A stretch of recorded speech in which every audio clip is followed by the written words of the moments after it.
We could not take off from Lahore in time and we got late.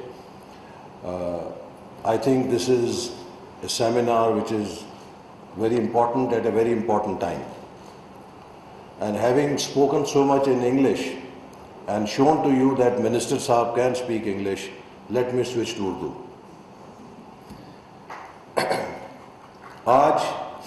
میں اس نسل کے نمائندے کی حیثیت سے کھڑا ہوں کہ جو تاریخ میں بہت شرمسار ہے. میں پاکستان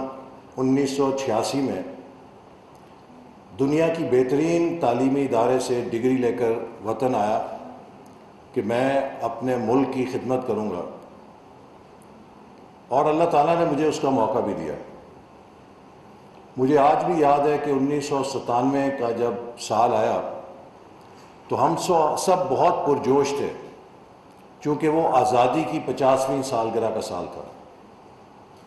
اور اگرچہ ہمیں اس بات کا بہت شدت سے ملال تھا کہ پہلے 50 سالوں میں ہم پاکستان کو سنبھال نہیں سکے، آدھا پاکستان ہم سے جدا ہو گیا ہے، تو ہم بہت پر امید تھے کہ اگلے 25 سالوں کو ہم سنبھال لیں گے. اور مجھے یاد ہے کہ جب اس حکومت میں نے ویژن 2010 بنانے کو عمل کو شروع کیا تو ایک بہت آپٹیمزم کے ساتھ،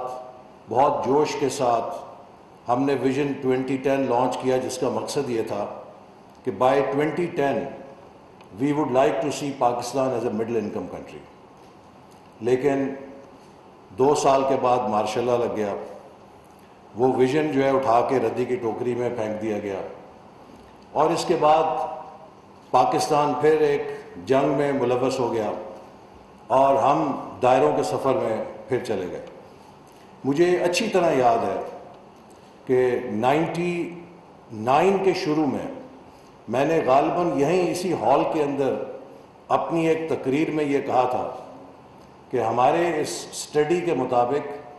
2005 اور 6 کے بعد پاکستان انرجی ڈیفیسٹ کا شکار ہو جائے گا اگر ہم نے اپنی پاور جنریشن کیپیسٹی کو آگمنٹ نہ کیا. چونکہ 99 میں ہمارے پاس سرپلس بجلی تھی تو ایک بڑی کمپلیسنسی تھی، اور ہم اس وقت انڈیا کو اور ہمسایہ ملکوں کو بجلی بیچنے کی بات چیت کر رہے تھے. تو جب یہ بات میں نے کی تو ہر کوئی پریشان ہوا کہ بھئی آپ کیسے کہہ رہے ہیں، ہمارے پاس تو فالتو بجلی ہے. لیکن پھر ہم نے وہ سال ضائع کیے اور آپ نے دیکھا کہ 2006 کے بعد ہم واقعی توانائی کے بدترین بحران میں گرفتار ہو گئے. پھر ہم بھی باہر ہو گئے اور 2013 میں دوبارہ موقع ملا تو پھر اسی جستجو کے ساتھ، اسی عزم کے ساتھ ایک نئے سفر کا آغاز کیا، اور پورے ملک سے جو سٹیک ہولڈرز ہیں اکٹھے کیے، اور ہم نے ویژن 2025 کی بنیاد رکھی، جس میں کہا گیا کہ ہم 2025 تک پاکستان کو پہلی 25 معیشتوں میں شامل کر کے شاید کچھ ماضی کا قرض اتار سکیں. اور جب ہم نے یہ ویژن دیا تو ملک کے اندر 16 گھنٹے بجلی نہیں ہوتی تھی، کوئی دن نہیں گزرتا تھا کہ خودکش بمبار نہ پھٹے. تو جو اس وقت کے بکرات اور سکرات تھے وہ مذاق اڑاتے تھے ٹی وی پر بھی اور ان مذاکروں میں بھی کہ یہ آپ کیسی باتیں کر رہے ہیں کہ جس ملک میں 16 گھنٹے بجلی نہیں، آپ اس کو پہلی 25 معیشتوں میں شامل ہونے کے خواب بیچ رہے ہیں. لیکن آپ نے دیکھا کہ پھر 2017 میں پرائس واٹر ہاؤس کوپرز نے ہمارے اس سفر کی تصدیق کرتے ہوئے کہا کہ اس رفتار اور پروجیکشن پر پاکستان 2030 تک دنیا کی پہلی 20 معیشتوں میں شامل ہو سکتا ہے. تو وہ ایک قسم کی ٹیسٹیمنی تھی، ایک قسم کی انڈورسمنٹ تھی. اور اسی شہر کے اندر 2017 میں یہ عالم ہو گیا کہ امریکہ کے سفیر میرے پاس آتے تھے، برطانیہ کے، یورپین یونین کے، جاپان کے، مڈل ایسٹ کے، اور ان سب کی زبان پر ایک ہی لفظ ہوتا تھا کہ excellency tell us how can our companies invest in Pakistan under CPEC. مجھے پوری دنیا سے جو وار کالجز تھے چاہے وہ کیلیفورنیا کا نیول وار کالج تھا، چاہے وہ امریکہ کے دیگر تھنک ٹینک تھے، چاہے وہ کینیڈا کا وار کالج تھا، برسلز میں EU کی پارلیمنٹ کا تھنک ٹینک تھا، آسٹریلیا نیوزی لینڈ کے وار کالجز تھے، پوری دنیا کے وار کالجز سے ہر روز کوئری آتی تھی کہ ہم سی پیک اور پاکستان پہ اسٹڈی کر رہے ہیں، آپ ہمیں کچھ انفارمیشن دیں۔ تو دنیا کو یوں معلوم ہوا کہ پاکستان کو کوئی ہولی گریل مل گئی ہے اور پاکستان ایک سفر پہ چل پڑا ہے۔ For the first time world started to look at us for the right reasons, investment potential of Pakistan, not for any security operation, not for any security threat from Pakistan, but they thought that here is a country جو کسی ایک Jio economic enterprise کا حصہ بن گیا ہے اور اب ہم اس کے ساتھ ملیں۔ لیکن شاید دنیا تو سی پیک کی اہمیت کو جان گئی، ہم کنٹینیوٹی آف پالیسی کی اہمیت کو نہیں سمجھ سکے، اور پھر ہم نے ملک کے اندر حالات میں تبدیلی پیدا کی، اور پھر آج جب 2022 میں اسی منصب پہ واپس آیا ہوں جو میں نے 2018 میں چھوڑا تھا، تو فرق یہ پڑ گیا ہے کہ 2018 میں جب میں نے حکومت چھوڑی تھی تو پاکستان کا ڈیفنس بجٹ بھی 1000 ارب تھا اور پاکستان کا ڈیولپمنٹ بجٹ بھی 1000 ارب تھا۔ نہ ڈیفنس ڈیولپمنٹ کی قیمت پہ تھا اور نہ ڈیولپمنٹ ڈیفنس کی قیمت کے اوپر تھی، دونوں 1000 ارب اپنے رائٹ کے اوپر تھے۔ آج 2022 میں جب میں نے یہی منصب دوبارہ سنبھالا ہے تو ڈیولپمنٹ بجٹ جو رواں سال میں ابتدا میں 900 ارب تھا وہ سکڑ کے 550 ارب رہ گیا تھا، اور اس کے لیے بھی اپریل میں وزارت خزانہ نے سرکولر جاری کر دیا کہ 4th کوارٹر کے لیے there will be zero release. Pakistan کی تاریخ میں اس سے پہلے یہ کبھی نہیں ہوا تھا کہ ڈیولپمنٹ بجٹ کی آخری قسط 3 مہینوں کی روک لی جائے اور وزارت خزانہ یہ کہے کہ ہمارے پاس یہ پیسے دینے کے لیے خزانے میں موجود نہیں۔ میں ڈپٹی چیئرمین پلاننگ کمیشن تھا جب ہم نے ایٹمی دھماکے کے بعد اقتصادی پابندیوں کا سامنا کیا۔ ہم نے اس وقت بھی کچھ تھوڑی بہت کٹ لگائی تھی ڈیولپمنٹ سپینڈنگ پہ اکانومائز کرنے کے لیے، لیکن پورا سال سارے کوارٹرز میں ہم نے اپنے ڈیولپمنٹ بجٹس کو پروجیکٹس کو فنڈ کیا تھا۔ تو میرے کہنے کا مقصد یہ ہے کہ آج ہم ایک غیر معمولی صورتحال میں کھڑے ہیں، اور میرے جیسے شخص کے لیے کہ جس نے 2 دفعہ پاکستان کی مستقبل کے حوالے سے خواب دیکھے اور ان میں رنگ بھرنے کی کوشش کی، آج جب کہ ہم 75ویں سالگرہ منا رہے ہیں تو 50ویں سالگرہ سے 75ویں سالگرہ کا یہ سفر کوئی بہت تابناک یا حوصلہ افزا نہیں ہے۔ ہم نے پچھلے 25 سال بھی ضائع کر دیے ہیں، اور مجھ سے اگلے دن کسی نے سوال کیا کہ آپ 2023 کو کیسے دیکھتے ہیں، تو میں نے کہا کہ میں 2023 کا اتنا نہیں سوچتا جتنا میں یہ سوچتا ہوں کہ میری اولاد اور ان کی نسل جب 2047 میں پاکستان کے 100 سال پورے ہونے پہ ہماری جگہ کھڑی ہوگی تو کیا وہ بھی ہماری نسل کی طرح شرمسار ہوگی، یا وہ فخر کے ساتھ کہہ سکے گی کہ نو وی میڈ اٹ، اور ہم نے واقعی ملک کو اس راستے پہ گامزن کر دیا جو اس کا حقدار تھا۔ تو آج جب ہم 75ویں سالگرہ کے سال میں کھڑے ہیں تو by no means Pakistanis and Pakistan deserved what we are getting today. ان پچھلے 50 سالوں میں بنگلہ دیش جس کو ہم اپنے اوپر ایک بوجھ سمجھتے تھے، 60s میں I was a school going kid and I remember کہ یہی جب مانسون کا سیزن آتا تھا تو ریڈیو اور پی ٹی وی کے اوپر ماتمی دھنیں لگ جایا کرتی تھیں کہ مشرقی پاکستان میں اپنے سیلاب زدہ بہنوں اور بھائیوں کے لیے صدر کے فنڈ میں دل کھول کے عطیہ دیں۔ اور یہاں پہ مغربی پاکستان میں عموماً لوگ یہ سوچتے تھے کہ یہ مشرقی پاکستان کے لوگ تو ہم پہ شاید بوجھ ہیں کہ ہر سال ہم انہیں اپنی تنخواہوں سے یہاں سے عطیات دیتے ہیں اور ان کے ہاں سیلاب آتا ہے اور اس کے لیے انہیں ہماری مدد کی ضرورت ہوتی ہے. تو وہ مشرقی پاکستان بھی ان 50 سالوں میں ہم سے آگے نکل گیا اور آج ان کی وزارت اطلاعات بڑے فخریہ انداز میں اپنی 50ویں سالگرہ پہ یہ اشتہار لگاتی ہے کہ ہم نے پاکستان کو ہر سوشل اور اکنامک انڈیکیٹر میں پیچھے چھوڑ دیا ہے. تو یہ ایک بہت بڑا لمحہ فکریہ ہے کہ ہم بحیثیت قوم اپنا جائزہ لیں کہ ہم یہاں کیوں کھڑے ہیں اور آئندہ مستقبل کے لیے ہم کیا مختلف کر سکتے ہیں کہ جس سے ہمارے اگلے 25 سال ضائع نہ ہوں. انگریزی میں کہتے ہیں if you keep doing what you are doing,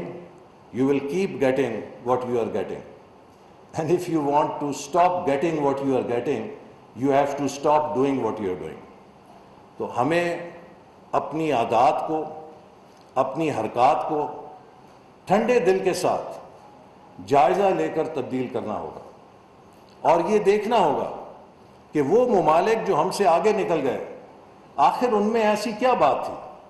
میں اکثر سوشل میڈیا پہ چند فرسٹریٹڈ لوگوں کے تجزیے پڑھتا ہوں. وہ یہ کہتے ہیں کہ جی پاکستان بڑا بدنصیب ملک ہے کہ پاکستان کو وہ قیادت نہیں مل سکی جو اس کو آگے لے کر جاتی. کیا بنگلہ دیش کو کوئی ایسی قیادت ملی کہ جو ہمارے سے بہت سپیریئر تھی؟ کیا بھارت کو کوئی ایسی قیادت ملی جو ہم سے بہت زیادہ سپیریئر تھی؟ اسی بر صغیر کے ہم جیسے ہی لوگ ہیں اور کوئی ان میں زیادہ فرق نہیں ہے. اور میں آپ کو یہ بات بھی دعوے سے کہہ سکتا ہوں کہ میں نے اس بات کا مشاہدہ کیا ہے ان ممالک کو دیکھ کے کہ اگر ان ممالک میں پاکستان سے کرپشن زیادہ نہیں ہے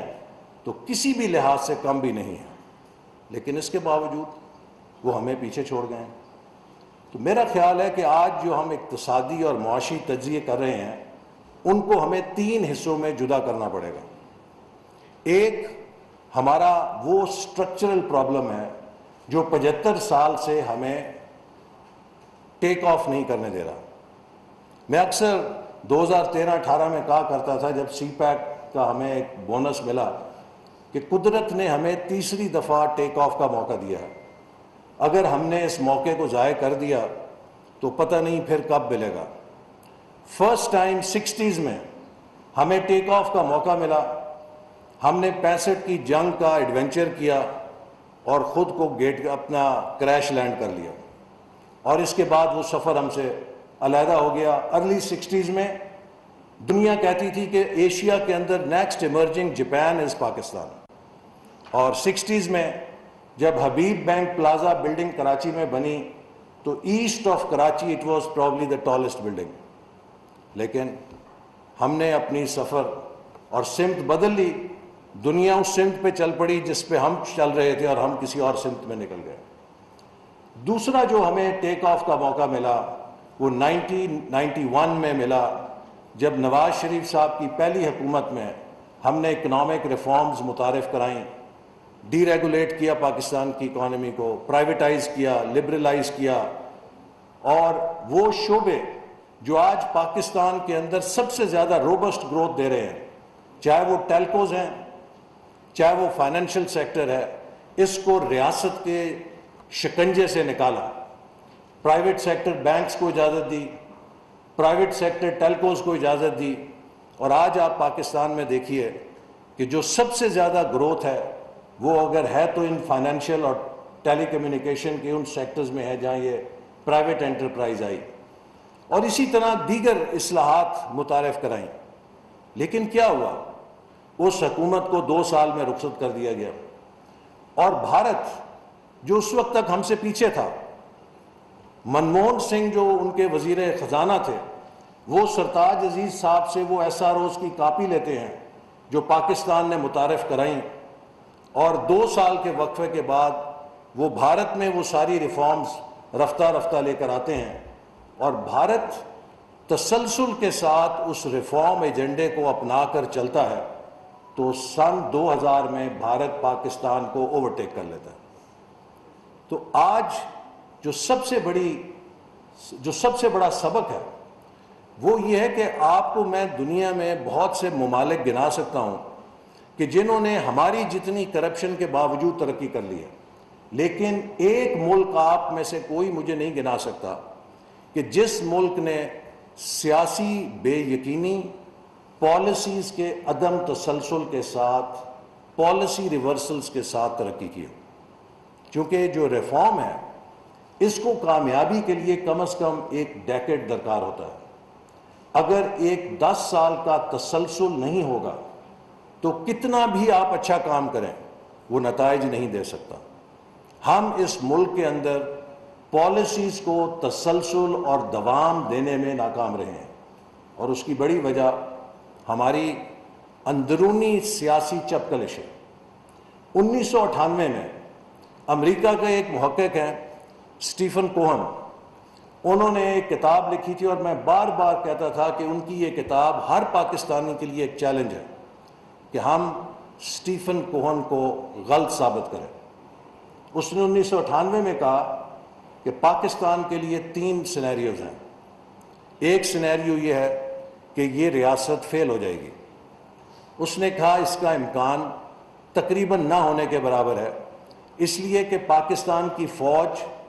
اتنا مضبوط ادارہ بیک بون کے طور پہ ہے کہ جو اس کو شاید بکھرنے نہیں دے گا، تو لہٰذا اب مزید پاکستان کے ٹکڑے ہونے کا زیادہ امکان نہیں ہے۔ دوسرا اس نے کہا کہ شاید پاکستان کامیاب ریاست بن جائے، تو اس نے کہا اس کا بھی امکان نہیں ہے، اس لیے کہ یہ وہ ریاست ہے کہ جس میں ڈی جورے اور ڈی فیکٹو پاور کے مراکز علیحدہ علیحدہ ہیں، اور یہ جو ڈی جورے اور ڈی فیکٹو طاقت کے مراکز کی کشمکش ہے، یہ اس کو کبھی یکسوئی کے ساتھ ترقی یا کامیاب نہیں ہونے دے گی۔ لہٰذا اس نے کہا کہ جو تیسرا سینیریو ہے کہ Pakistan will just middle through, کہ بس اسی طرح ہی لوڑا لنگڑا یا جیسے کہہ لیں کہ بس کرال کرتا ہوا یہ مڈل تھرو کرے گا۔ تو آج آپ دیکھیے 1998 کے بعد ہم جب 2022 میں کھڑے ہیں، وی آر پروونگ ہم رائٹ کہ ہم مڈل تھرو ہی کر رہے ہیں۔ تو اسی لیے جیسے میں نے کہا کہ آج ہر پاکستانی کے لیے جو سوچ سے، جو سمجھ سے خود کو آراستہ سمجھتا ہے، سنجیدگی کا وقت ہے کہ ہم اپنی اگلی نسل کو ایک ایسا راستہ دے کے جائیں کہ جس سے ہم ماضی کی غلطیاں نہ دہرائیں۔ آپ کو اس بجٹ کے نمبرز اگر آپ دیکھیے تو آپ کو ہوش ربا ہوں گے۔ ایک اگر آپ کمپنی کے چیف ایگزیکٹو آفیسر ہیں اور آپ کی کمپنی کی یہ بیلنس شیٹ ہو تو آپ کو رات کو نیند نہیں آنی چاہیے۔ ہمارے نمبرز یہ ہیں کہ اس سال ہم تخمینہ رکھ رہے ہیں کہ 7,000 ارب کے ٹیکس ریونیو اکٹھے کریں گے، اور تقریباً 2,000 ارب کے نان ٹیکس ریونیو ہوں گے۔ یہ ریاست کو 9,000 ارب کا ریونیو ملے گا۔ وفاق اس میں سے تقریباً 4100 ارب روپیہ صوبوں کو ان کے حصے کا دے دے گا۔ تو وفاقی حکومت کے پاس 4,500 ارب باقی بچے گا۔ آپ کو پتہ ہے کہ ڈیٹ سروسنگ اس سال کتنی ہوگی؟ وہ ڈیٹ سروسنگ جو 2018 میں 1,500 ارب تھی، اب اس کا حجم بڑھ کے 4,000 ارب ہو چکا ہے۔ سو اس 4,500 ارب میں سے 4,000 ارب روپیہ جو ہے وہ قرضوں کی ادائیگی میں چلا جائے گا۔ اس کے بعد آپ تقریباً دیکھ لیجئے 500 ارب روپیہ اگر بچ گیا ہے تو جو کاسٹ آف رننگ گورنمنٹ ہے وہ 550 ارب روپیہ ہے۔ تو آپ نے کاسٹ آف رننگ گورنمنٹ جو ہے چلے اس میں پوری کر لی۔ اب اس کے بعد جتنے اخراجات ہیں، جس میں 1,500 ارب روپیہ دفاع کا ہے، وہ بھی قرضے کے اوپر لیا جائے گا۔ 530 ارب روپیہ پینشنز کا ہے، جس میں 400 ارب روپیہ دفاعی پینشن اور 130 ارب روپیہ سول پینشن شامل ہے،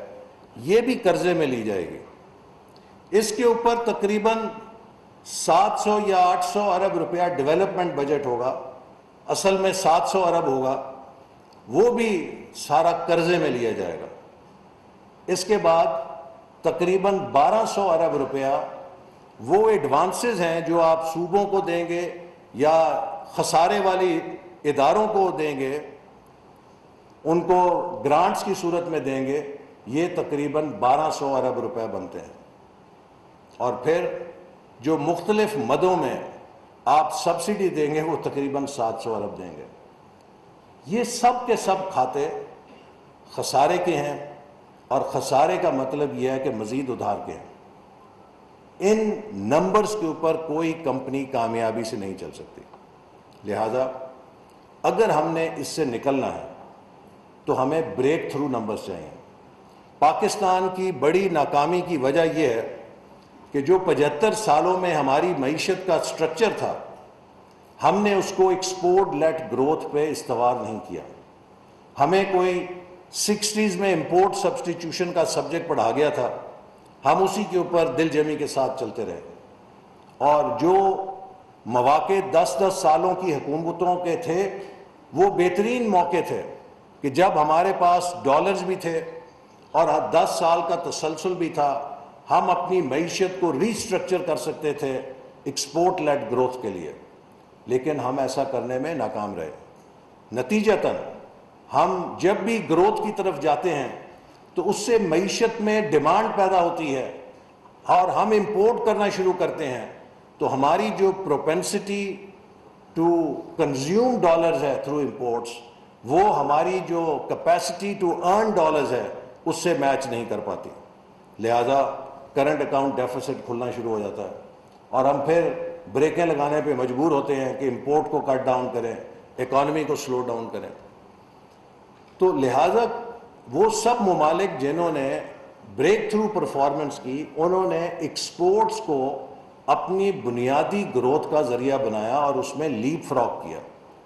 یہ نہیں کہ سال کی 1 یا 2 ارب ڈالر کی ایکسپورٹ بڑھائی، انہوں نے 5 10 ارب کی چھلانگ لگائی، اور اس سے وہ ڈالرز اپنے پاس لاتے تھے تاکہ ان ڈالرز سے وہ اپنی جو گروتھ ہے اس کو فائنینس کر سکیں، ان کے پاس ڈالرز کی کمی نہ ہو۔ تو ہم ڈالر سوائے اس فورن ایڈ کے جو کبھی کبھی ہمیں ایک جنگ کے عوض ملتی تھی، اپنے زور بازو سے کمانے میں ناکام رہے، اور اس کی بڑی وجہ یہ ہے کہ ہمارا ایکسپورٹ سیکٹر ایک کموڈٹی سیکٹر ہے، اور ہم ان شعبوں کے اندر ایکسپورٹس کرتے ہیں جو عالمی منڈیوں میں بہت زیادہ ہمیں اس کا معاوضہ نہیں دلواتی اور بہت کمپیٹیٹیو ہیں، لہٰذا ہم لو بیس کے اوپر وہاں پہ آپریٹ کرتے ہیں۔ دوسری بڑی وجہ یہ رہی کہ ہر وہ ملک جس نے فورن ایکسپورٹس کے ذریعے کمایا ہے، اس نے فورن ڈائریکٹ انویسٹمنٹ کو اپنے ملک کا ایک بنیادی انسٹرومنٹ آف گروتھ بنایا ہے۔ آج ویتنام میں جس کی آبادی ہم سے نصف ہے، 10 کروڑ، وہاں پہ 30 بلین ڈالر کی ایف ڈی آئی جا رہی ہے۔ میانمار جو بہت چھوٹا سا ملک ہے، اس میں بھی 4 سے 6 ارب ڈالر کی فورن ڈائریکٹ انویسٹمنٹ جا رہی ہے، اور ہمارے ہاں 2017-18 میں بمشکل 3-3.5 ارب ڈالر آئی، جو پھر کریش کر کے 1.5 ارب ڈالر آ گئی ہے۔ اب آپ خود سوچئے کہ ایک 22 کروڑ کا ملک جس میں 60-80 ملین مڈل کلاس ہو، کیا وہ یہ حق رکھتا ہے کہ اس کے پاس صرف 1.5 ارب ڈالر ایف ڈی آئی آ رہی ہو؟ ہمیں تو کم از کم 20-25-30 بلین ڈالر سالانہ ایف ڈی آئی لینی چاہیے۔ تو ایف ڈی آئی کیوں نہیں آتی؟ بنیادی طور پہ 2 وجوہات کہ جہاں پہ بھی فورن ڈائریکٹ انویسٹمنٹ جائے گی، سب سے پہلے وہ پالیسیز کی سیفٹی یا کنٹینیوٹی کو دیکھتے ہیں کہ جہاں پر ہم جس پالیسی فریم ورک میں پیسہ لگانے جا رہے ہیں، کیا اس کو سٹیبلٹی ہوگی، کنٹینیوٹی ہوگی۔ دوسری چیز وہ یہ دیکھتے ہیں کہ جہاں پر ہم پیسہ لے کر جا رہے ہیں، کیا ہمارا سرمایہ محفوظ ہوگا، ان کا لیگل سسٹم ایسا ہے کہ جس سے ہم تحفظ حاصل کر سکیں۔ اگر ان کا اس ملک کے لیگل نظام پہ اعتماد نہیں ہوگا تو وہ صرف نظر کر کے وہاں سے گزر جاتے ہیں۔ پاکستان میں بدقسمتی سے یہی وجہ ہے کہ ہماری جو پولیٹیکل انسٹیبلٹی تھی اس نے پالیسی انکنسسٹنسیز اتنی پیدا کی کہ کسی فورن ڈائریکٹ انویسٹمنٹ کے لیے انویسٹر کو پاکستان، کمبوڈیا، لاؤس، ویتنام کے مقابلے میں پرکشش نظر نہیں آیا، اس کے باوجود کہ ہمارا سائز آف دا مارکیٹ بہت بڑا ہے۔ تو ایف ڈی آئی لینے کے لیے بھی ہمیں اپنے ملک میں انیبلنگ انوائرمنٹ کو بنانا ہے، اور جیسے میں نے کہا کہ اس کی پہلی شرط یہ ہے کہ ہم اپنے ملک کے اندر سرمایہ کاروں کا اعتماد حاصل کرنے کے لیے سٹیبلٹی لے کر آئیں، ایک اچھا لیگل نظام پر ان کا اعتماد لے کر آئیں، ان کو سیکیورٹی کا احساس ہو، ان کے لیے بزنس فرینڈلی ماحول ہو، تو وہ بھاگ کر آئیں گے۔ تیسری چیز جو ہے جو کسی ملک کے لیے ترقی کے لیے ضروری ہے، وہ اس کے اپنی ریسورس موبلائزیشن ہے through tax to G D P ratio, کہ اگر آپ اپنے ملک میں ٹیکس اکٹھا نہیں کر سکتے تو پھر آپ اپنی ڈیولپمنٹ کو کہاں سے فائنانس کریں گے۔ ہم بدقسمتی سے 11-9% tax to G D P ratio کے اوپر بس لٹکتے رہے ہیں اور کبھی اس پر بریک تھرو نہیں کر سکے۔ ہمارے خطے کے ملک جو ہیں وہ 16-18% tax to G D P پر جا چکے ہیں، اور اس کی بھی بڑی وجہ یہی ہے کہ جب کسی ملک میں استحکام نہیں ہوگا تو وہاں ریفارمز پہ کوئی کام نہیں کرے گا، وہاں پر ہر کوئی حکومت اپنی سروائیول کی جنگ میں لگی ہوتی ہے، وہاں پہ جب شارٹ ٹرم کی حکومتیں ہوتی ہیں تو رینٹ سیکنگ بیہیویئر پریویل کرتا ہے، کبھی لانگ ٹرم ریفارم ایجنڈے پہ کوئی کام نہیں کر سکتا۔ چوتھی بڑی چیز اسی سے منسلک یہ بھی ہے کہ ہمارے ملک میں بہت لو سیونگز اور انویسٹمنٹ ریشیوز ہیں، چونکہ ہمارے اپنے وسائل نہیں ہیں تو یہاں پر سیونگز کا ریشیو بھی بہت کم ہے۔ ہر وہ ملک جس نے تیزی سے ترقی کی ہے اس نے بچتوں کو فروغ دیا ہے، اور بچتوں کے ذریعے ان کے پاس انویسٹمنٹس کے لیے سرمایہ ہوتا ہے جو سوسائٹی کے اندر انویسٹ ہوتا ہے۔ یہ وہ تقریباً ساری بیسک فالٹ لائنز ہیں۔ پھر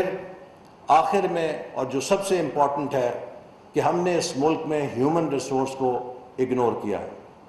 کوئی دنیا میں ایسا ملک نہیں ہے کہ جو 50-55% خواندگی کے ساتھ یا 60% خواندگی کے ساتھ یہ کلیم کرے کہ وہ ایک تیزی سے ترقی کرتی ہوئی معیشت بن جائے گی، اور اس کی بڑی وجہ بھی یہ ہے کہ ہمارے پاس تعلیم پہ خرچنے کے لیے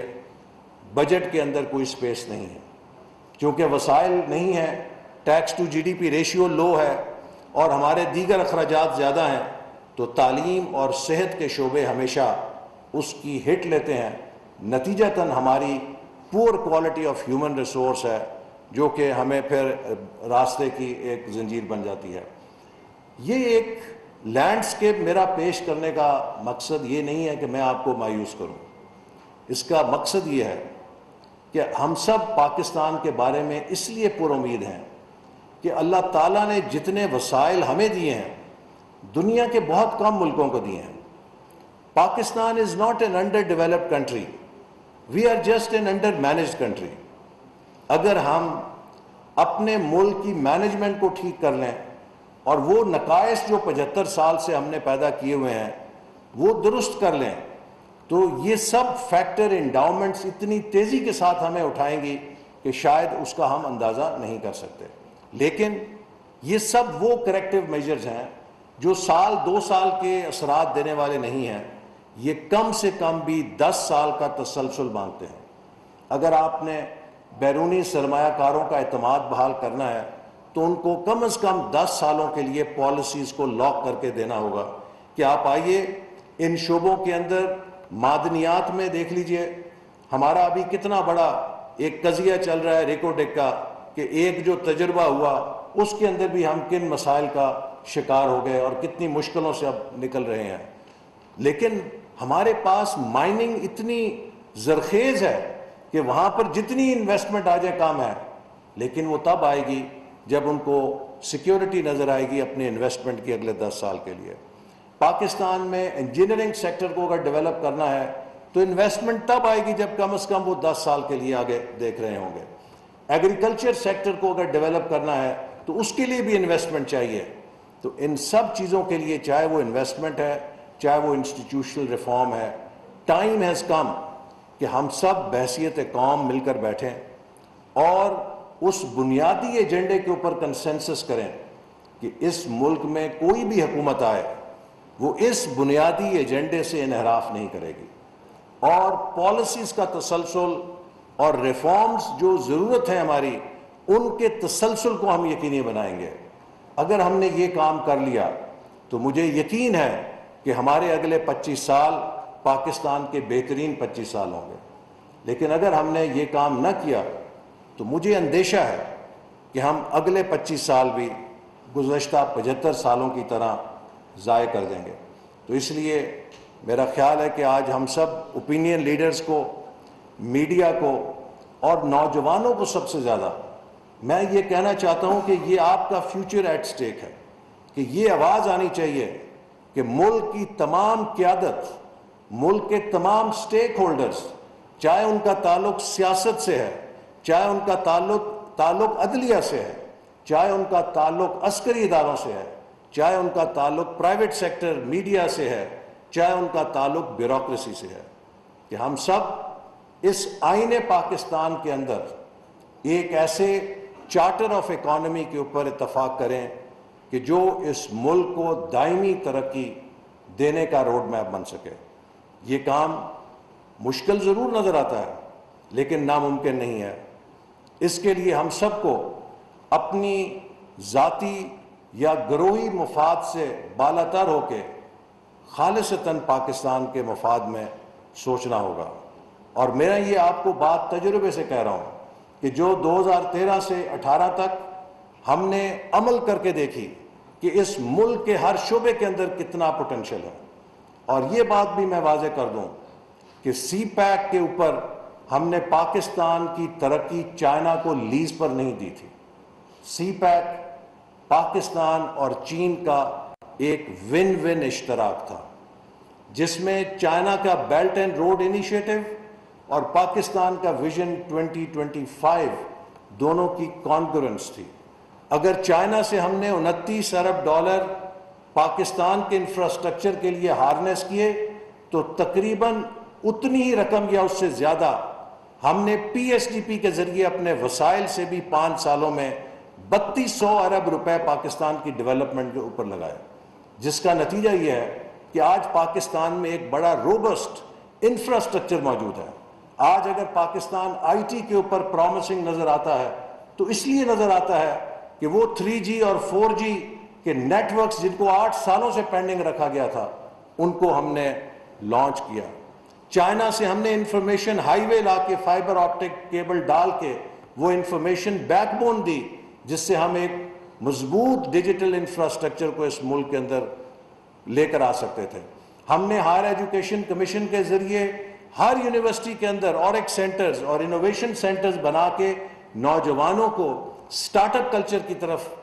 مائل کیا۔ اسی طرح وہ 1 ملین پلس نوجوان کہ جو اس وقت لیپ ٹاپ سے مستفیض ہوئے، ان کی اکثریت ای لانسنگ کرنے والے آئی ٹی انٹرپرینورز بنے، جنہوں نے پاکستان کو 3rd بگیسٹ ای لانسنگ کنٹری کر دیا۔ اسی طرح انرجی کا ایک ایفیشنٹ اور براڈ بیسڈ انفراسٹرکچر موجود ہے ہمارے پاس۔ آج پاکستان میں کنیکٹیوٹی کا انفراسٹرکچر موجود ہے۔ کراچی سے پشاور تک ایک موٹر ویز کا جال ہے، وہ بھاولپور کے، ملتان کے علاقے، سکھر کے علاقے، بلوچستان کے علاقے جو کبھی خود کو جڑا ہوا محسوس نہیں کرتے تھے، وہ آج پاکستان سے جڑ رہے ہیں۔ مجھے ڈیرہ بگٹی کے چند نوجوان ملے،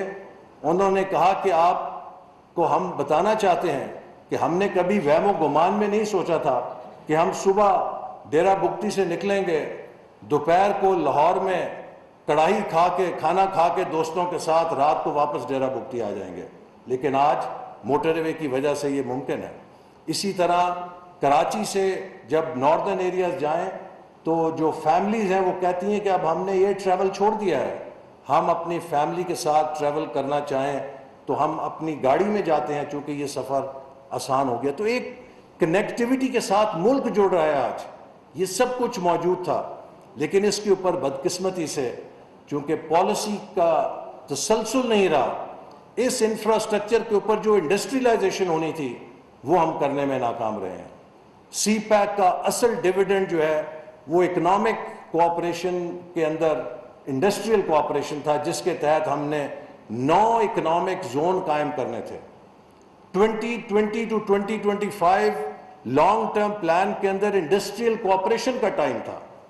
جس کے تحت یہ اکنامک زون 2020 تک تیار ہونے تھے. آج جب 2022 میں آپ کے سامنے کھڑا ہوں تو ایک اکنامک زون بھی تیار نہیں ہے، بلکہ ان میں سے 5 کے اوپر تو کام ہی نہیں شروع ہوا ابھی. تو دیکھیے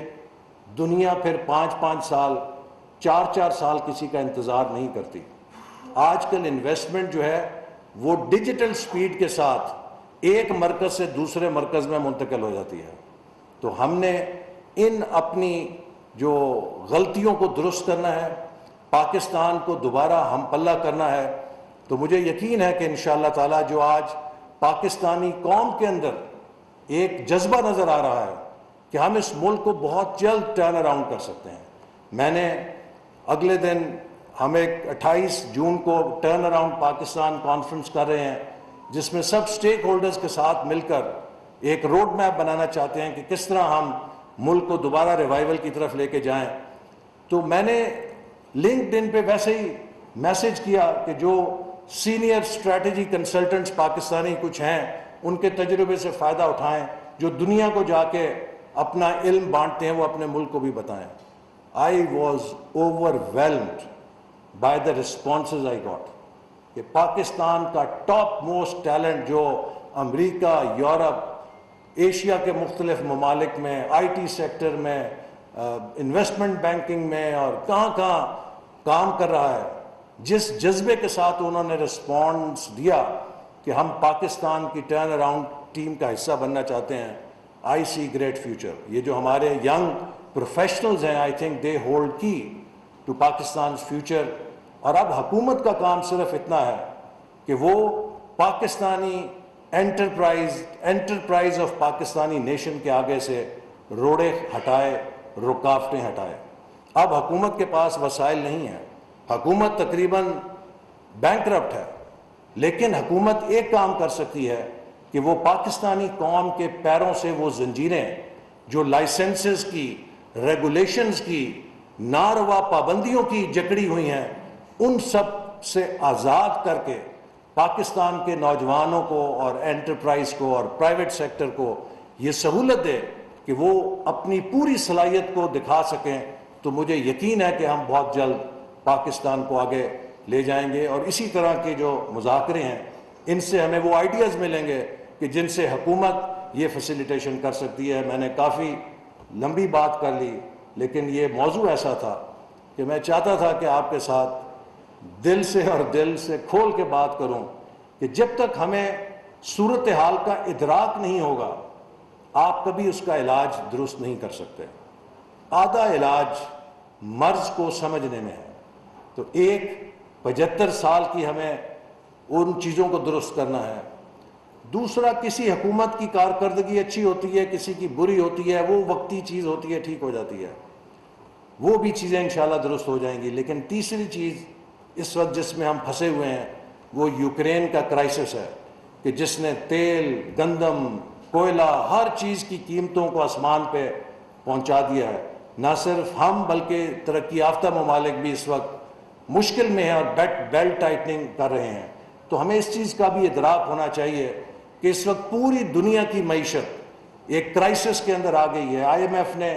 گلوبل گروتھ فورکاسٹ کو سلیش کر دیا ہے 50%. انہوں نے انفلیشن کی پروجیکشنز کو، گلوبل انفلیشن کی پروجیکشنز کو بہت انکریز کر دیا ہے. تو یہ غیر معمولی حالات ہیں جن کے لیے ہمیں سنجیدگی اختیار کرنی پڑے گی. لیکن میں گلہ نہیں کرتا. جو ہمارا ماحول بنا دیا گیا ہے وہ یہ کہ ہم ہر چیز پہ مذاق شروع کر دیتے ہیں. جیسا کہ میرا بھی مذاق پچھلے دنوں بنا کہ جب میں نے یہ بات کہی کہ اگر ہم نے زر مبادلہ پہ قابو پانا ہے تو ہم ایک زرعی ملک ہوتے ہوئے کیوں کر افورڈ کر سکتے ہیں کہ ہم گندم بھی امپورٹ کریں، ہم چینی بھی امپورٹ کریں، ہم اسی طرح کپاس بھی امپورٹ کریں، ہم ایڈیبل آئل بھی امپورٹ کریں. ہم دنیا میں سب سے زیادہ چائے امپورٹ کرنے والا ملک، $500 ملین سے زیادہ، $500 بلین سے زیادہ چائے امپورٹ کرنے والا بھی ملک ہے. تو اسی تناظر میں میں نے جب یہ کہا کہ کوئی 5 پیالیاں پیتا ہے تو وہ 4 پی لے، کوئی 4 پیتا ہے وہ 3 پی لے، تو اس کا ایک مذاق بنا دیا گیا۔ یہی بات آسٹریلیا کے اندر جب ایک منسٹر نے کہی، جب وہاں بجلی کا بحران پیدا ہوا، کہ ہر آسٹریلیا کے شہری سے میں اپیل کرتا ہوں کہ آپ اپنے گھر میں بجلی کا ایک بلب بند کر دیں تاکہ ڈیمانڈ کم ہو، تو کسی نے مذاق نہیں بنایا۔ ہمیں اس ایک جو کلچر بن گیا ہے ٹرولنگ کا، ایک کلچر جو بن گیا ہے ہر چیز کو سرکاسٹک انداز میں مذاق بنانا، سنجیدہ چیزوں کے اوپر مذاق نہیں ہونا چاہیے۔ ہمیں ٹھنڈے دل کے ساتھ غور کرنا چاہیے کہ پاکستان کو ہم کس طریقے سے دوبارہ اس غیر ملکی امداد کے چنگل سے نکال کر اپنے وسائل پر اپنے پیروں پہ کھڑا کر سکتے ہیں، اور this requires a bit of seriousness۔ تو لہٰذا میں امید کرتا ہوں کہ میڈیا بھی اس میں ہماری مدد کرے گا، اور وہ نوجوان جن کا مستقبل داؤ پہ ہے، وہ بھی سوشل میڈیا کے ذریعے اس پیغام کو عام کرنے کی اوپر کام کریں گے کہ آئیں ہم سب مل کر۔ دیکھیے، اختلاف اپنی جگہ ہے، اختلاف کو نفرت نہیں بننا چاہیے۔ آج پاکستان جس پولرائزیشن کا شکار ہے، اس پولرائزیشن کے ساتھ کوئی ملک آگے نہیں بڑھ سکتا۔ میں اس لیے یہ بات کر رہا ہوں کہ میرے جسم کے اندر آج بھی وہ گولی موجود ہے جس کے ذریعے ایک نوجوان نے، جب اس کے دماغ میں نفرت بھری گئی تھی تو میری زندگی لینے کی کوشش کی تھی۔ تو ہمیں اپنے معاشرے کو اس طرح کے نفرت اور تشدد کے رویوں سے بچانا ہے، چونکہ انتشار کے ساتھ، پولرائزیشن کے ساتھ، مہاجرائی کے ساتھ کوئی ملک آگے نہیں بڑھ سکتا۔ ہمیں اپنے اداروں کو، ان کے ساتھ عوام کے تعلق کو جوڑ کے رکھنا ہے۔ جو ہائیبرڈ وار ہے، اس کا بنیادی نقطہ یہی ہے کہ فیک نیوز کے ذریعے آپ لوگوں میں اور قوم میں ڈسکارڈ پیدا کرتے ہیں۔ فیک نیوز کے ذریعے آپ عوام اور اداروں کے درمیان بد اعتمادی پیدا کرتے ہیں، کیونکہ جب یہ بد اعتمادی معاشرے کے اندر پھیلتی ہے تو پھر اس کے بعد وہ معاشرہ یا ٹارگٹ کنٹری انٹرنلی امپلوڈ کر جاتے ہیں، اور کہا جاتا ہے کہ then that country when wakes up it is already dead. So we have to be very careful۔ آج ہمارے دشمن ہمارے اندر مختلف قسم کی مایوسی، بد اعتمادی، مہاجرائی پیدا کرنے کے لیے تیل پھینک رہے ہیں، آگ کو بھڑکانے کی کوشش کر رہے ہیں، لیکن ہم نے اس آگ کو بجھانا ہے،